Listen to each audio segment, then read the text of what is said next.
Hey everyone, Jordan here with 9 to 5 Toys, and today we're going to be taking a look at the Sony ZV-1. Obviously Sony has been killing it in the camera game recently, and the ZV-1 tries to take a lot of their popular technologies and put it in a small package that's aimed directly at vloggers or content creators. With features like their autofocus, advanced image stabilization, and a built-in ND filter, there's quite a bit here to really appeal to people who are shooting on the go. So let's check it out.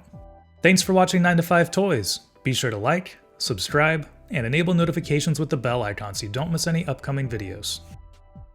At just $800, the Sony ZV-1 is aimed right at people who are starting out for content creation and for vlogging. There's a lot of really cool features here that will make that a little bit better. Obviously, one of the main appeals of this thing is just its size and portability. It's really easy to slip into a backpack, and really what Sony's trying to do is make pretty much everything included on this camera to make it work in most situations. A lot of times with bigger DSLRs, which have been popular for a really long time, and even some mirrorless stuff, you need to pack along things like a ND filter or a large external microphone. Quite a few things to make this easier to use. But with the ZV-1, Sony has tried to put everything in this little package to make it ready to go. A lot of the times when I'm shooting, I still shoot on my Sony a7S II, which I'm shooting on now, but just with the size of this thing, it takes up a lot less room than even most of my lenses that I use, and so you can just, throw it in your bag with you and just always have a backup camera if you need another angle, and it's just been really handy to have along. Measuring at just 4.15 by 2.36 by 1.17 inches, and weighing in at 294 grams, like we said, it's very portable. So looking at the top of the camera here, you can see we have a shoe mount. This little area with this mesh holds the microphone, which can be covered up with a windscreen, which we'll show in a little bit. And then we have some of the buttons. We have the on-off button. We have the mode button, which will cycle you between all the different picture modes, all the different video modes, high frame rate, automatic, manual, all that kind of stuff. And then we have the zoom control. So being a point and shoot style camera, to actually change your focal length, you just use this little dial to either zoom in or out. And then also right there is the shutter button. And also likewise, they have a really big button for the record button, which is really handy to have. On the a7S II, it's a really small button that's hard to find on the side, sometimes easy to miss, but it's very easy to find on the ZV-1. And the last button up here is C1, which has its own little icon on it for the defocus background setting, which we'll talk about here in a little bit. Looking at the back of the camera, obviously we have the screen that folds out, and then we have the function button, which can easily pop up a menu of a bunch of quick settings you can change, and all of these can be changed within the menu. The next button that we have is the menu button, which will bring up Sony's menu, which if you've used any of Sony's cameras before, this will feel very familiar. The layout of it is very familiar to like the a7S II that I've been using. Below that, we have the dial, which you can use to select different things or change the shutter speed in manual mode. And then of course, there's a center button inside of the dial. Below that, we have the play button, which lets you look at all of the pictures or videos that you've taken. And then we also have the trash can or delete button for deleting media that you're not going to use. There's nothing on the left side of the camera, obviously, because that's where the screen flips out, so they wanted to leave that open.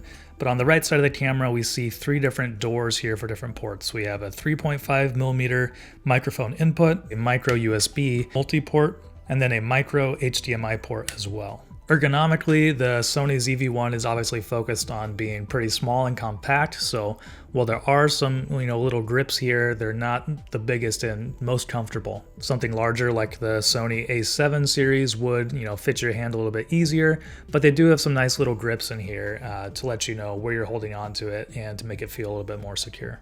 And of course, one of the main features of the Sony ZV-1 is the screen, so it'll pop out here. When you open it up, it actually turns the camera on, which is pretty cool, and then it'll tilt as well, so you can get a front-facing screen for shooting vlogs and different styles of video. And another great feature about the screen is that it is a touchscreen, so you can just tap where you want it to focus and the camera will very quickly select that, but then it also does a great job of tracking that, and so it'll show you with a little icon what it is tracking in the frame. And so that brings us right into the autofocus, which is also a really good performer on the ZV-1. Like we said, it can track objects, it can also auto-detect faces and eyes to keep a lock on those, and by touching the screen it can rapidly change the focus, so it's been a really powerful system and really easy to use in my experience. And before we get any further in, let's talk about some of the quick specs on the Sony ZV-1.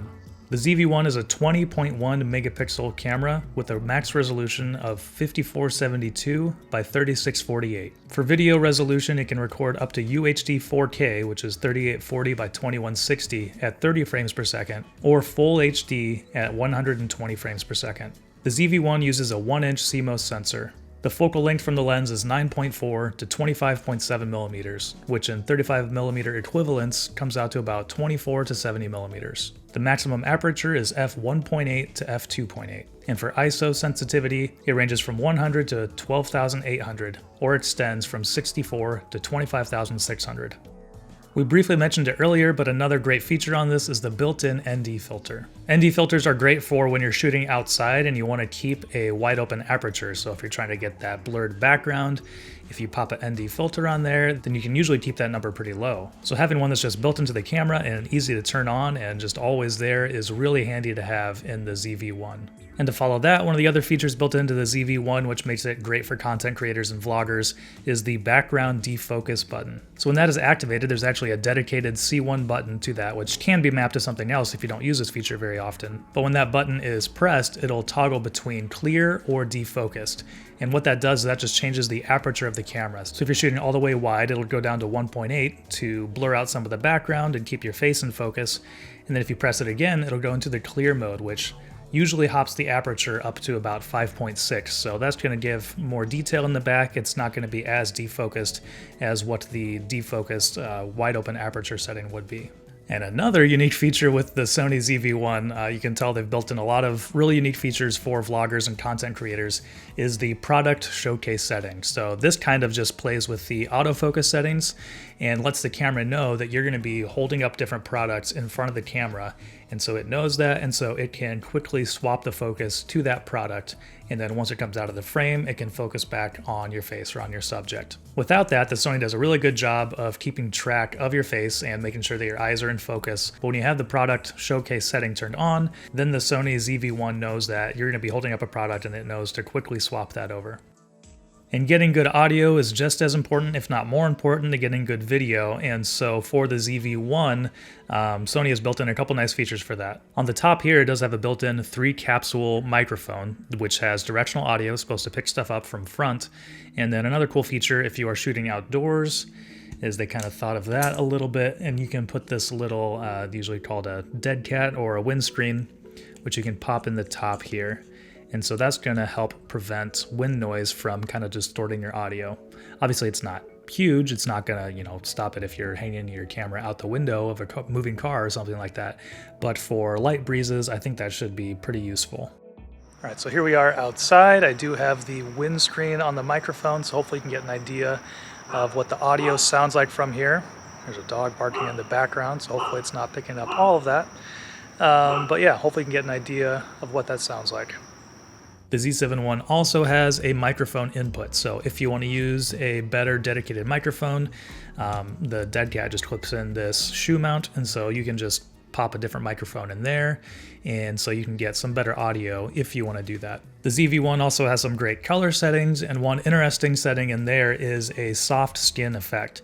So this is going to detect a face when it's in there and then try to smooth out some of the wrinkles and cover over blemishes as well. So it's kind of like a filter on Instagram or Snapchat that tries to make your skin look a little bit better. In my testing, it made it look kind of unnatural. I didn't really care for it. So that's something that you'll just want to play with yourself if that's something you're interested in. And that's very easy to turn on or off if you want to use that or not. And of course, for shooting video on the go, you're probably not going to have this on a tripod very often. So there are 2 different types of image stabilization built into the ZV-1. The standard mode doesn't crop the image at all, but it also doesn't stabilize the image as much as the active mode. With the active mode, you do get some crop on the edge of the picture, which is pretty unfortunate because the widest this can go is a 24mm equivalent. A lot of vloggers that I follow and watch on YouTube, they're typically shooting wider than that when they're just holding it themselves and shooting themselves. So that'll even crop in a little bit more than that. So it's not quite ideal, but that image stabilization that is built in is pretty powerful in my experience. It does a really good job with both optical stabilizers and digital stabilizers to give much smoother footage than you would get if you were just using it handheld without any sort of stabilization turned on. So here we're going to test out the different stabilization modes. I have stabilization turned off. I'm just holding the camera, the ZV-1, with my hand, and it looks a little bumpy on the screen, so I think it's going to look a little bit bumpy when I get back to the computer as well. Alright, testing the stabilization again. Now we have it on the standard mode. Still holding it just with my hand, not on a GorillaPod or anything, and so hopefully this is giving you a good idea of what that looks like. Alright, so now we have it on the active mode, which obviously changes the crop a little bit. It's a little more cropped in, but I think it looks a lot better, not nearly as jumpy. So walk around just a little bit more and give you an idea of what that looks like. I actually think it does a pretty good job considering this is all just handheld with the camera. So hopefully that gives you a good idea of what that looks like. And of course, if you are using a GorillaPod or something to get the camera out a little bit further than yourself, then that cropped in image probably isn't going to be too big of a factor. And with the articulating screen, then you can still make sure you're in frame and everything, so that might not be that big of a deal. Because the camera is so lightweight, you have it on a GorillaPod, I mean, you can really hold it out for a long time. It's a lot easier to hold out than some of the bigger cameras. On the bottom of the camera here, we find the little door for the battery and then also the memory card, which slides in right there. So the battery is Sony's tiny little NP-BX1, which has a capacity of 1,240 milliamp hours. And so for continuous shooting, which the ZV-1 can shoot continuously, there's no record limit, that'll get you about 45 minutes of video before this thing is going to power down. But one cool thing about the ZV-1 is that it also has a multi-port, which is a micro USB, and with that, you can provide it some power, and so you can give it some juice while it's turned on, and so that'll extend the battery life, and so you can use it for longer if you have it plugged into something. That battery and memory card door, though, is probably one of my biggest complaints about the ZV-1, because as you can see, it actually flips up over the tripod mount down here, the 1/4-20 thread.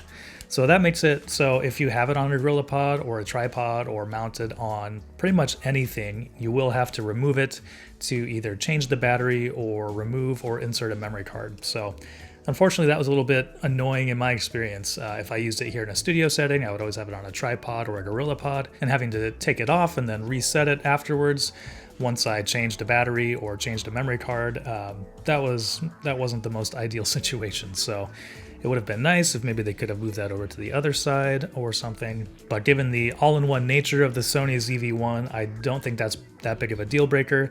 And because you can plug it into an external battery and keep powering it, that's also not that big of a deal either. So who is the Sony ZV-1 for? Well, at $800, it is a great way to get started in content creation, and you don't have to worry about getting a ton of accessories for this thing. Just pick up, Sony has their own little accessory kit, which has a little Bluetooth control and a little desktop tripod built in, or you can get a GorillaPod, and pretty much with that, you're ready to go. You might want to get a little bit of a better microphone. The built-in one on here is okay, but getting something that is a little more directional I think would be a nice improvement on the ZV-1. But you don't need to worry about getting a ton of other lenses. You don't need to worry about ND filters or anything like that. There's so many great features built into the Sony ZV-1 that it's pretty much ready to go right out of the box. It's also great for a backup camera, or if you're going on a trip and not sure that you're gonna want to shoot anything but want to have the ability to, just throw this in a bag and you don't have to worry about taking a massive body with a bunch of lenses to try to get what you're trying to create. It's just a very easy to use and powerful little portable camera. So what do you think of the Sony ZV-1? Let us know in the comments below. Thanks for watching. If you enjoyed this video, please give it a thumbs up and consider subscribing. This is Jordan with 9to5 Toys.